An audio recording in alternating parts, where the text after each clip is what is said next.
नमस्कार दोस्तों, the Indian traditional Ayurveda में आप सभी का स्वागत है। आज हम उपस्थित हुए एक नए विषय के साथ जिसका नाम है थायराइड, और इसको आयुर्वेदा में हम गंडमाला या गलगंड बोलते हैं। जैसा कि हम लोग जानते हैं कि हमारे बॉडी में एक ग्लैंड पाई जाती है जिसका नाम होता है थायराइड। इसके सिक्रीशन पे हमें पता लगता है कि ये हाइपोथायराइडिज्म है या हाइपरथायराइडिज्म है। अब थायराइड बढ़ी है या घटी है, उसके हार्मोन्स पे ये डिपेंड करता है। तो हार्मोन्स जब घटते हैं तो उसके लक्षण अलग होते हैं, और जब बढ़ते हैं तो उसके लक्षण अलग होते हैं। अधिकतर ये जो बीमारी है, जो डिजीज़ है, वो महिलाओं में देखने को मिलती है। तो अब हम बात करते हैं हाइपोथायराइडिज्म की। हाइपोथायराइडिज्म में जो लक्षण होते हैं, वो सबसे पहला लक्षण होता है मोटापा, यानी कि हमको मोटापा देखने को मिलेगा। दूसरा लक्षण जो होता है वो उसके कोलेस्ट्रॉल का होता है, रक्त में कोलेस्ट्रॉल की मात्रा यानी लिपिड की मात्रा बढ़ जाती है। तीसरा जो लक्षण होता है वो इनडाइजेशन की प्रॉब्लम, यानी कि कब्जियत की प्रॉब्लम बनी रहती है। और चौथा जो लक्षण होता है वो उसके हेयर फॉलिकल्स जो होते हैं वो बहुत ज़्यादा वीक हो जाते हैं। इसी के साथ अब हम बात करते हैं हाइपरथायराइडिज्म की। हाइपरथायराइडिज्म में जो पहला लक्षण होता है वो वेट लॉस का होता है। दूसरा जो लक्षण होता है हमारा बीपी यानी कि ब्लड प्रेशर जो होता है वो हाई होता है। तीसरा जो लक्षण होता है वो ये होता है कि पूरी बॉडी में सुई जैसी चुभन होना, बॉडी पेन होना, ये उसके लक्षण होते हैं। अब हम बात करते हैं कि इसका कौन सा मेन कारण हो सकता है जिसकी वजह से हमको थायराइड की प्रॉब्लम हुई है। तो इसका पहला कारण जो हमने देखा है वो है आयोडीन डिफिशियंसी। दूसरा कारण होता है जो ऑटो इम्यून डिजीज़ होती है उसकी वजह से थायराइड अफेक्टेड होती है। तीसरा अगर कारण हम देखें तो इन्फ्लामेशन ऑफ थायराइड, किसी फॉरेन पार्टिकल की वजह से, फॉरेन बॉडी की वजह से हमारे थायराइड ग्लैंड में इन्फेक्शन हुआ हो, जिसकी वजह से इन्फ्लामेशन हुआ, वो एक कारण हो सकता है। चौथा जो कारण होता है वो थायराइड कैंसर का हो सकता है। तो ये सभी कारण होते हैं जिससे थायराइड अफेक्टेड होती है। अब हम देखते हैं आयुर्वेद में इसको क्या नाम दिया गया है। तो थायराइड को आयुर्वेद में गलगंड या गंडमाला बोला गया है। हमारे बॉडी में 3 दोष पाए जाते हैं जिनकी वजह से रोग उत्पन्न होते हैं। तो पहला वात होता है जो 80 रोगों को उत्पन्न करता है। पित्त होता है वो 40 रोगों को उत्पन्न करता है। और जो कफ होता है वो 20 रोगों को। वात पित्त कफ जब बैलेंस होते हैं, मतलब कि इनमें इम्बैलेंस नहीं होता है, एबनॉर्मलिटी नहीं होती है, तो बॉडी हमारी संतुलित मात्रा में रहती है जिसमें कोई भी विकार उत्पन्न नहीं होता है। मगर जब यही दोष हमारे बढ़कर कुपित होते हैं या बढ़ते हैं या घटते हैं, इम्बैलेंस होते हैं, तो ये रोग उत्पन्न करते हैं। इसमें जो मुख्य दोष होता है वो पित्त दोष होता है। तो हम पित्त दोष को बैलेंस करते हैं। पित्त दोष में मुख्यतः अग्नि उसको जिम्मेदार रहती है। इसमें दोष की बात करें जो इम्बैलेंस होते हैं, मुख्यतः जो है पित्त और वात होता है। वात से जैसे कि कोई स्ट्रेस लेता है पर्सन, तो ज़्यादा स्ट्रेस होने की वजह से उसका वात इम्बैलेंस होता है और वो गंडमाला या गलगंड की उत्पत्ति करता है।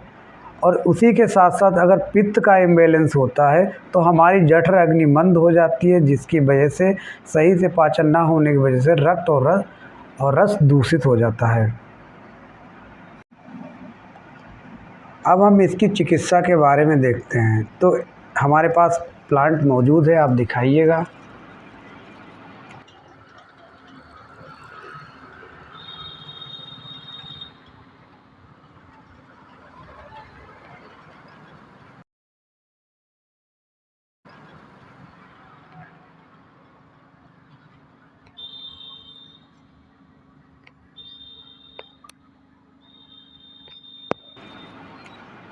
ये प्लांट है आगे से कटा हुआ, इसको कांचनार बोलते हैं। कांचनार प्लांट है। इसके लैटिन नेम की बात करें तो इसको बहिनिया वेरीगेटा बोलते हैं। इसके पर्याय की बात करें तो इसको हम बोलते हैं कांचनार, कचनाल, कोरल। प्रत्येक प्रदेश में इसका अलग अलग नाम होता है, उसी नाम से हम लोग जानते हैं। अब हम इसकी उत्पत्ति के बारे में बात करें तो तो ये 3 प्रकार का श्वेत, पीत और रक्त, ये 3 वर्ण में पाया जाता है। ये भारत में सर्वत्र हर जगह पाया जाता है, आसानी से मिल जाता है।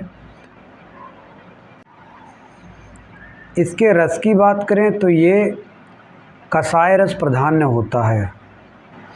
इसके प्रयोग की अगर हम बात करें तो बाह्य प्रयोग में हम इसकी छाल का प्रयोग करते हैं। छाल को लेकर के उसका लेप किया जाता है गलगंड के ऊपर या गंडमाला, जहाँ पे जो भी प्रॉब्लम थायराइड में होती है वहाँ पे हम इसको बाहर से लेप करते हैं। ये इसका बाह्य प्रयोग होता है। इसी के साथ अभियांतर अगर प्रयोग को देखें तो अभियांतर प्रयोग के लिए इसके छाल का चूर्ण दिया जाता है और इसके पत्तों को ले लिया जाता है, लीव्स को ले लेते हैं और उसके साथ साथ इसको 30 से 40 ml इसका प्रयोग किया जाता है शाम को खाना खाने के 1 घंटे बाद और सुबह खाली पेट। ये एक मेडिसिन है, इसका प्रयोग तो करते ही हैं, लेकिन इसके साथ साथ में हम लोगों को अपने आहार पे भी विशेष ध्यान देना होता है। जैसे कि घर में जो हम नमक का इस्तेमाल करते हैं वो हमको पैकेट वाला नहीं इस्तेमाल करना है, उसकी जगह पे हमको सेंधा नमक का इस्तेमाल करना है। सेंधा नमक का इस्तेमाल करना ही है, लेकिन इसके साथ साथ हम देखेंगे आहार में हरा धनिया जो होता है उसकी चटनी का इस्तेमाल करना है। चटनी में नमक नहीं होना चाहिए, विशेषता इस चीज़ का हमें ध्यान रखना है। लगभग 30 से 35 ग्राम चटनी का इस्तेमाल करना है और उसके साथ ही जो हमारे किचन में पाया जाता है जीरा का 2 चम्मच जीरा का हम लोग पेस्ट बना लेंगे, चूर्ण बना लेंगे। शाम को पानी में भिगो दिया 1 गिलास पानी में और सुबह को उसको पीना है। इतना काम हम करेंगे, इससे हम देखेंगे कि गलगंड या गंडमाला हमारा पूरी तरह से सही हो जाता है। दोस्तों, जैसा कि हमने पिछले वीडियो में आपको जानकारी दी थी कि जो भी हम आयुर्वेदिक ड्रग्स आपको बताते हैं अपने चैनल के माध्यम से या आप किसी भी चैनल के माध्यम से इसकी जानकारी लेते हैं तो उसका प्रयोग आप कर सकते हैं, लेकिन उससे पहले किसी एक अच्छे आयुर्वेदिक चिकित्सक की सलाह ज़रूर लें, क्योंकि प्रत्येक प्रकृति के अनुसार, बॉडी के अनुसार हमको अलग अलग दवाइयों का चयन करना पड़ता है। प्रत्येक बीमारी का अलग अलग ट्रीटमेंट होता है, उसकी स्थिति के हिसाब से उसका ट्रीटमेंट किया जाता है। इसी के साथ दोस्तों, हमारी जानकारी आपको अगर अच्छी लगी है तो वीडियो को लाइक करें, चैनल को सब्सक्राइब करें और वीडियो को शेयर करें। तब तक के लिए आप अपना ख्याल रखिए। मिलते हैं अगले वीडियो में। आप सभी का सहृदय धन्यवाद। नमस्कार।